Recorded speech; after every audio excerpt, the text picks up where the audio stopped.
नमस्कार दोस्तों, स्वागत है आपका आपके अपने YouTube चैनल में। एंड गाइस, हम आज आपके लिए लेकर आए हैं another chapter number 20, motivation and learning, जिसमें हमारे पास मास्लो की थ्योरी काफ़ी ज़्यादा इम्पॉर्टेंट है। ओके, तो थोड़ा सा जान लेते हैं मोटिवेशन एंड लर्निंग के बारे में। उसके बाद डायरेक्टली हम इसकी थ्योरी के ऊपर चलेंगे। तो जैसे कि आपको पता है, जो मोटिवेशन है वो कंटिन्यूस एंड कंप्रिहेंसिव, या आप कह सकते हैं कि कंटिन्यूस प्रोसेस है, जिसे भी हम स्टॉप नहीं कर सकते। एंड किसी भी एक्टिविटी को, अगर आपका कोई डिज़ायर है, एम है, तो उसके लिए सबसे पहले आपको मोटिव होना पड़ता है, आपको मोटिवेटेड होना पड़ता है। विदाउट मोटिवेशन आप किसी भी काम को नहीं कर सकते। So motivation is one of the most important and frequently use word in psychology. It refer to the factor which move from activate individual, यानी किसी भी व्यक्ति को एक्टिवेट कर सकता है। इट मीन उसे शुरू कर सकता है किसी काम को करने के लिए, कि वो कभी रुके ना। जो भी आपने देखे होंगे, आपने चारों तरफ काफ़ी एग्जाम्पल देखे होंगे, जब लोग मोटिवेटेड होते हैं तो उन्हें कोई फ़र्क नहीं पड़ता कि दुनिया उनके बारे में क्या सोचती है। वो अपने गोल की तरफ, अपने टारगेट की तरफ एकदम डायरेक्ट वे में जो है बढ़ते चलते हैं।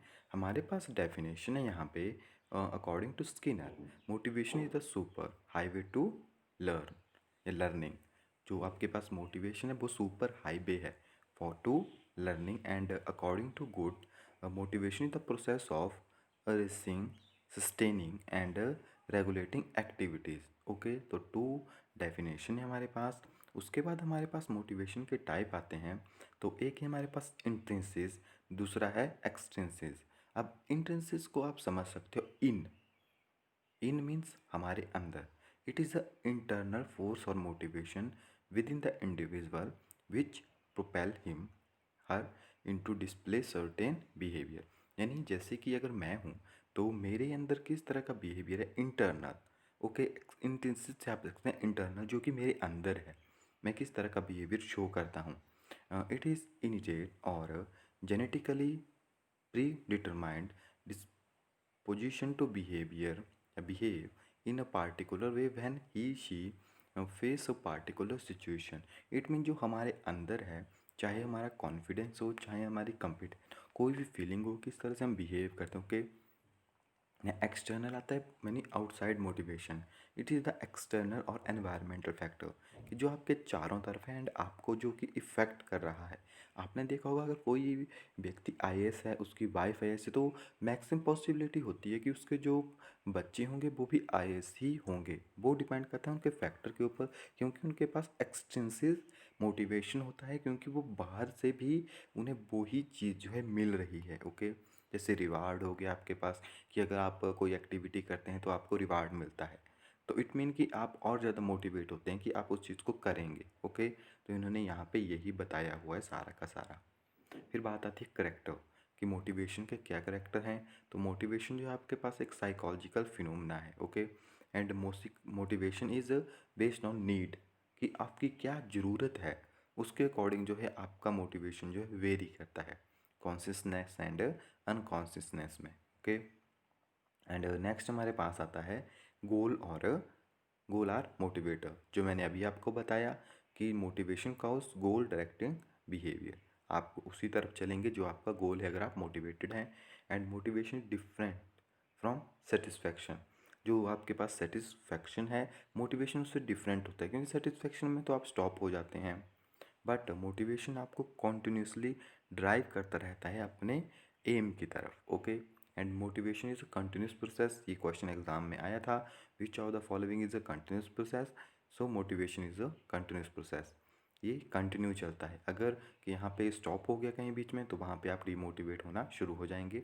And motivate is related to person in a totally, जो आपके पास मोटिवेशन है वो पर्सन के ऊपर भी टोटली डिपेंड करता है, चाहे वो इंटरनल हो चाहे वो आउटर हो। ओके, एंड नेक्स्ट हमारे पास लॉज आएंगे। सो प्रिंसिपल ऑफ, तो यहाँ पे इतना ज़्यादा इम्पॉर्टेंट नहीं है। All learner must have a purpose, student need skill and knowledge, specific direction empower student. तो ये वर्ड ही आपको इनका मीनिंग जो है समझा देंगे। Okay, student want to have fun while they are working and offer activity that involve higher order thinking and curiosity in an important compound, and a blend of praises and encouragement is effective in building self-reliance, and a combination of extensive and intensive reward you know involve student in collaborate activities, and student tends to work hard. तो ये 10 correct principal हैं आपके पास, जो कि आपको बताएंगे या basic idea होता है कि किस तरह से हम किसी को मोटिवेट कर सकते हैं। तो आपको इनका नॉलेज होना चाहिए थोड़ा थोड़ा। अब चलते हैं मेन टॉपिक की तरफ, जो है Maslow hierarchy of need. Maslow ने मोटिवेशन से रिलेटेड आपको यहाँ पे काफ़ी इंपॉर्टेंट टर्म बताई है। Maslow theory of motivation state that man behaviour is control by internal and external motivation factor which he caught need.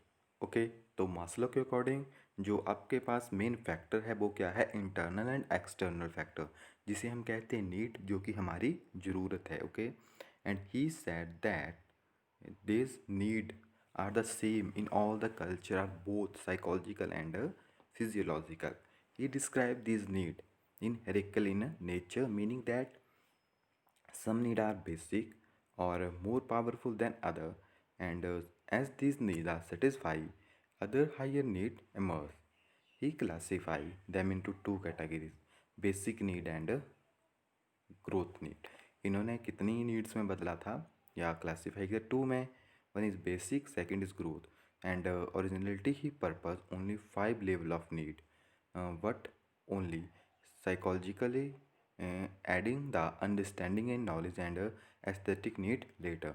तो पहले इन्होंने 5 लेवल में बांटा था, फिर उसके बाद इन्होंने 3 और ऐड किए उसमें, अंडरस्टैंडिंग, नॉलेज एंड एस्थेटिक्स। तो 2 बेसिक नीड्स जो इन्होंने बताई थी वो थी आपके पास साइकोलॉजिकल एंड सेफ्टी। तो फर्स्टली चलता है the need of sleep and rest, food, drink, shelter, sex and oxygen. तो ये आपकी बात साइकोलॉजिकल नीड इन्होंने बताई थी। Safety, the need to be safe from harm from a predictable world with consistency, fairness, routine for a sense of stability and security. Second थी इनके पास आपके पास, आप सबसे पहले याद रखिए मास्लो ने जो कहा था वो थी नीड से रिलेटेड, ज़रूरत। ज़रूरत अब कई तरह की हो सकती है आपके पास, एंड पहली आ गई बेसिक, नेक्स्ट आती है तो growth need as a follow. For example love and belonging, the need for love, that is affectionate relationship, belonging to a group and caring। उसके बाद आती है एस्टीम। एस्टीम काफ़ी टाइम एग्जाम में आता है, कंफ्यूज होता है क्वेश्चन, एंड स्टूडेंट काफ़ी कंफ्यूज होते हैं कि एस्टीम होता क्या है। तो इसमें आपके पास 2 पार्ट्स में इन्होंने डिवाइड किया था: self respect, meaning, desire, confidence, competence, adequate, achievement and mastery. फिर respect of other, meaning, desire for acceptable, recognize, reputation and appreciation status। Okay, फिर understanding and knowledge, the need of satisfaction, curiosity, explore, discovery and find solution. Okay, ये सारे के सारे understanding and knowledge में थी। फिर आपके पास एस्थेटिक थी, the need of beauty in the surrounding. फिर सेल्फ एक्वाजिशन, तो the need for growth, development and utilization of potential, achievement what you want to achieve in life and सेट fulfilment.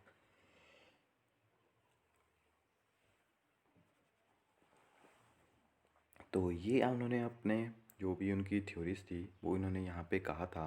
तो जो भी हमारा ग्रुप है उसमें हम इस वीडियो को जो लिंक डाल देंगे, एंड जो हमारा सेकंड ग्रुप है जिन्होंने भी हमारी सीरीज़ ज्वाइन की है उनको ये वहाँ पे मिल जाएगा। तो आप वहाँ से इसको डिटेल में भी देख सकते हैं मास्लो की थ्योरी को। ओके, एंड यहाँ पे जो भी आपके पास है suggestion for application to education, तो इन्होंने सारी की सारी बात यहाँ पे कही है, जो भी साइकोलॉजी के लिए है, सेफ्टी के लिए है, लव के लिए है, फिर आपके पास एस्टीम के लिए है, एंड टीचर वर्क करता है scaffolding. Okay, and self acquisition के लिए है। तो ये सारी की सारी टर्म वहाँ पे आपको मिल जाएगी। ओके, मोटिवेशन एंड लर्निंग काफ़ी कॉमन सा वर्ड है, इसको करवाने की ज़रूरत नहीं है। इतना याद रखिए मोटिव आपके पास जो है कोग्निटिव प्रोसेस से मोटिवेशन जो है, and important suggestion for keeping. तो ये तो आपको पता है कि हम किसी तरह बच्चे को किस तरह से जो है मोटिवेट कर सकते हैं, एंड यहाँ पे थोड़ा सा ब्लर हो गया है। यहाँ पे इम्पोर्टेंस है कि मोटिवेशन की इम्पोर्टेंस क्या है। तो जैसा कि ये कहते हैं कि मोटिवेशन ज़रूरी होता है, क्योंकि बच्चा मोटिवेट नहीं होगा तो वो कभी भी पढ़ेगा नहीं। आप डर के साथ बच्चों को कितने टाइम तक पढ़ाओगे? ये तो वही बात हो जाती है कि जब तक बच्चे के ऊपर प्रेशर है वो पढ़ेगा, जैसे ही प्रेशर उसके ऊपर से हटेगा वो पढ़ना छोड़ देगा। एंड अगर बच्चा मोटिवेटेड है तो मोटिवेशन उसे कंटिन्यूसली मिल रहा है, तो बच्चे के ऊपर अगर फियर नहीं भी होगा, अगर वो टीचर नहीं भी होगा, तो वो किसी ना किसी तरीके से खुद को मोटिवेट करके उस चीज़ को कंटिन्यूसली रख सकता है। इट मीन मोटिवेशन इसीलिए ज़रूरी है। बट करंट सिचुएशन में क्या होता है कि डर के साथ पढ़ाने की कोशिश की जाती है। जैसे ही वो डर वहाँ से हटता है, बच्चा दोबारा से अपनी पुरानी पोजीशन को रीगेन कर लेता है। तो यही बैकड्रॉ है हमारी एजुकेशन का, क्योंकि हम स्टूडेंट्स को मोटिवेट नहीं कर पाते। फर्स्ट ऑफ ऑल स्टूडेंट को मोटिवेट करना है, देन वो अपने आप पढ़ेंगे, खुद पढ़ेंगे। आपको केवल उन्हें गाइड करना है।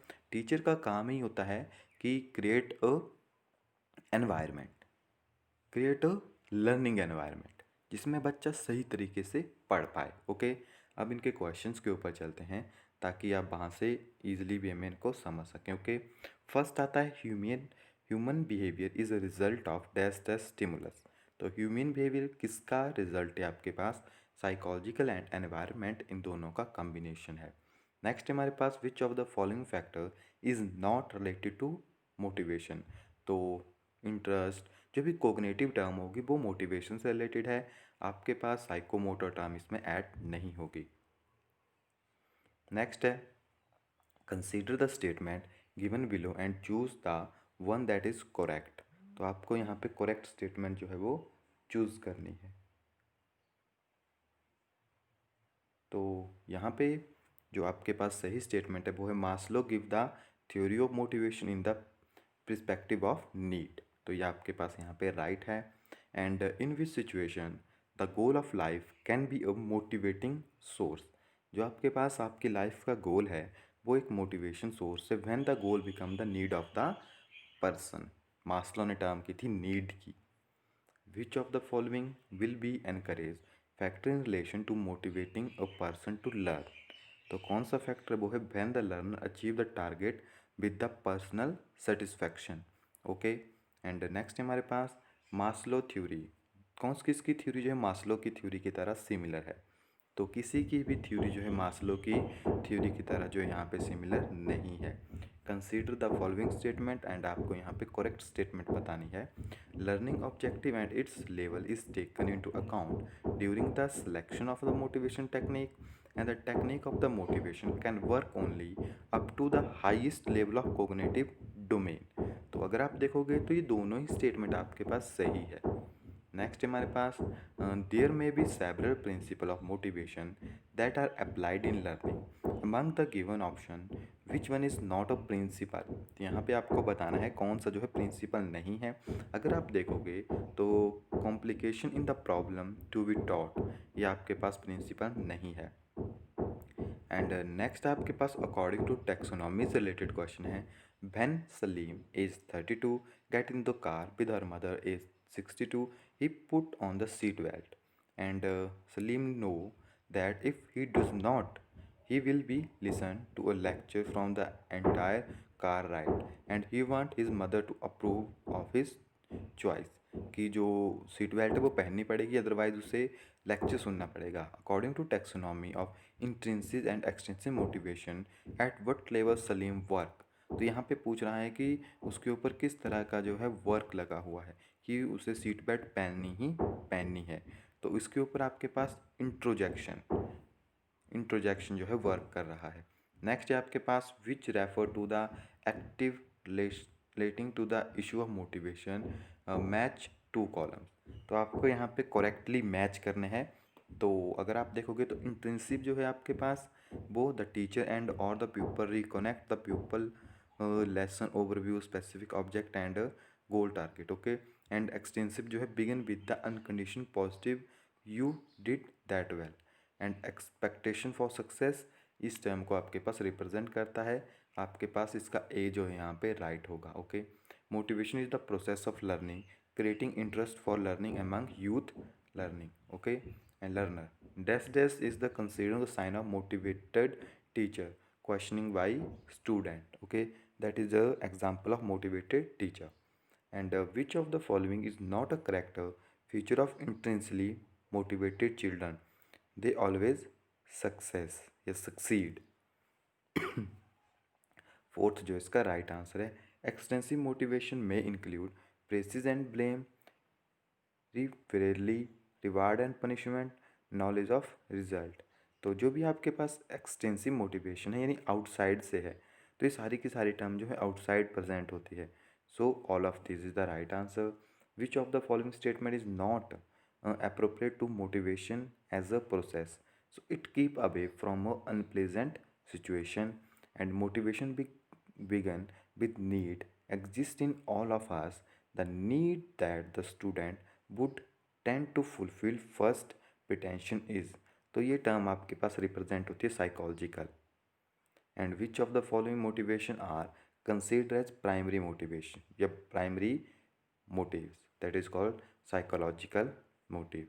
According to theory of motivation, a teacher can enhance learning by setting realistic expectation from students, and a student work hard to clear an entrance test for admission into a medical college. The student is said to be motivation that is called intrinsic. Okay, a student work hard, उसने काफ़ी अच्छा work किया है medical college में admission के लिए। Okay, and for an intrinsic motivation student reward are not at all require, क्योंकि वो अंदर से मोटिवेटेड है तो इसमें रिवार्ड का इतना ज़्यादा रोल नहीं है। Achievement motivation is the tendency to persist at challenge task, and the need of a women selling her child to obtain food may be understood best of the basis of theory of hierarchical need. Okay, Maslow की theory जो इसको जहाँ पे need word आएगा वहाँ पे आपको पता होना चाहिए कि मास्लो ने इस थ्योरी को दिया है। नेक्स्ट है हमारे पास which of the following optimize motivation to learning. तो क्यों आपके पास personal satisfaction is meeting target. Okay, optimize motivation to learning is personal satisfaction in meeting target. Motivation या motivated child does not show which of the following character. तो जो motivated child है वो किस तरह का करेक्टर शो नहीं करता है, तो वो आपके पास शो नहीं करेगा isolated from the group. Even through this was clearly in violence of his safety need, captain Vikram Batra died fight in the Kargil war which या while protecting his country he might. आपने देखा कि जो सेफ्टी नीड है violence से, वो भी human का एक करेक्टर है कि वो बचना चाहता है। बट जो कैप्टन विक्रम बत्रा थे उन्होंने कारगिल फाइट में खुद की जान दी थी। उन्होंने अपने देश के लिए अपनी जो प्राण थे उनको निछावर कर दिया था। तो वो किस तरह की मोटिवेशन से जो है रिलेटेड थे, तो वो थे आपके पास अचीवमेंट सेल्फ एक्वाइजेशन। तो सेकंड जो इसका आपके पास राइट आंसर है।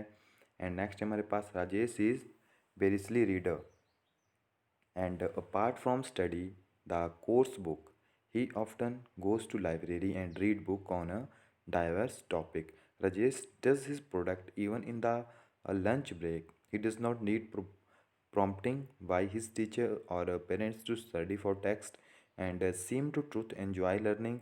He can be best described as in, सो ये आपको इंटरनल मोटिवेटेड लर्निंग को, क्योंकि वो खुद पढ़ रहा है उसे किसी की ज़रूरत नहीं पड़ रही है। To motivate the children to learn, the teacher should promote creating a appropriate situation and environment of learning.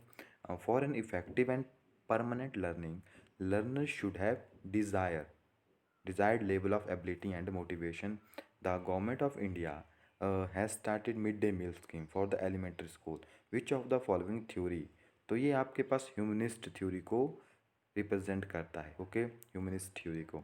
Dash dash word is often use for motivation, that is called need. Okay, याद रखिएगा, maxim जो है इसका feeling कर सकते हैं, emotion कर सकते हैं, बट इसका आंसर होगा नीड। 31 है हमारे पास, which of the following character is not turn in refer to intrinsically motivated child. वो है आपके पास they are always successful. What should not we use in order to eliminate plateau of learning. तो plateaus of learning को हम किस तरह से जो है एलिमिनेट नहीं कर सकते हैं बाय पनिशमेंट के थ्रू। Okay, he should be punish in order to develop motivation among student. Teacher should, तो टीचर को क्या करना चाहिए? टीचर को वेरियस टेक्निक यूज़ करनी चाहिए and noble methods. Rajesh is struggle to solve a problem of mathematics and the inner force competing him to search from way to solve it।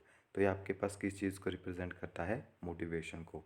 Which of the following property sequentially in the contest of motivation cycle. तो यहाँ पे आपको directly बताया गया कि आपको motivation cycle choose करना है। तो अगर यहाँ पे आप देखोगे तो सबसे पहले आपके पास नीड आता है, फिर ड्राइव फोर्स आएगी, फिर अरूजल, फिर गोल डायरेक्टिंग बिहेवियर, फिर achievement and reduction. Okay, next हम आता है पास the inner forces that stimulate and compel a behaviour. तो गाइस ये मोटिवेशन को रिप्रेजेंट करती टर्म आपके पास।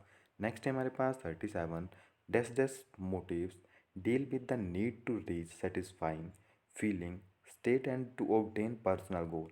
सो यहाँ पे राइट आंसर है affective. Okay, affective not effective. And next है हमारे पास a teacher want to ensure that her students are motivated intensely should so focus on the progress of learning of individual child rather than on the financial outcome and making student member of a cleanliness community to motivate them for the same reflection socio-culture concept of the motivation and which of these statement in the context of emotion learning and motivation is most appropriate. Emotion are inextricably involved with the motivation and learning. Next है हमारे पास to ensure children to put in the effort to the student teacher need to motivate the child and which of the following strategy should a primary school teacher adopt to motivate the child? Help children set a goal as per their interest and support them in work toward the same. And which of the following statement about motivation and learning is correct? Learning is effective only when the student have intrinsic motivation or desire to learn inside. And powerful motivation is effective factor for learning a child rapidly and motivation is clearly why cognition and effective arousal. Okay, and which of the following factor of the learning. तो आपको यहाँ पे बताना है कौन सा आपके पास learning का फैक्ट है या कि कौन सी चीज़ें लर्निंग को अफेक्ट कर सकती है। तो अगर आप देखोगे तो मोटिवेशन ऑफ लर्निंग भी लर्निंग को इफेक्ट कर सकती है, मैच्योरेशन ऑफ लर्निंग लर्निंग को इफेक्ट कर सकती है, टीचिंग स्ट्रेटजी भी आपके पास अगर आप देखोगे तो वो भी लर्निंग को इफेक्ट कर सकती है, साइकोलॉजी एंड इमोशनल हेल्थ भी जो है आपके पास लर्निंग को इफेक्ट कर सकती है। बट यहाँ पे कोई ऐसा ऑप्शन नहीं है जहाँ पे आप चारों को सिलेक्ट कर पाएंगे। सो अगर आप देखोगे तो मोस्ट एक्यूरेटली आपके पास जो बन रहे हैं, फोर्थ तो आपके पास आएगा ही आएगा, फिजिकल एंड इमोशनल तो सबसे ज़्यादा इफेक्ट करती है। तो जहाँ पे आपके पास फोर्थ आ रहा है आप उसी को ज़्यादा प्रेफरेंस दोगे सेकंड को। ओके, सो गाइज यहाँ पे हमारा सेकंड लास्ट चैप्टर कंप्लीट होता है। नेक्स्ट काफ़ी कॉमन चैप्टर है हमारे पास NCF नेशनल करिकुलम फ्रेमवर्क 2005। तो उसको हम कल स्टडी करेंगे। सो मिलते हैं नेक्स्ट वीडियो में, तब तक के लिए thank you, have a nice day.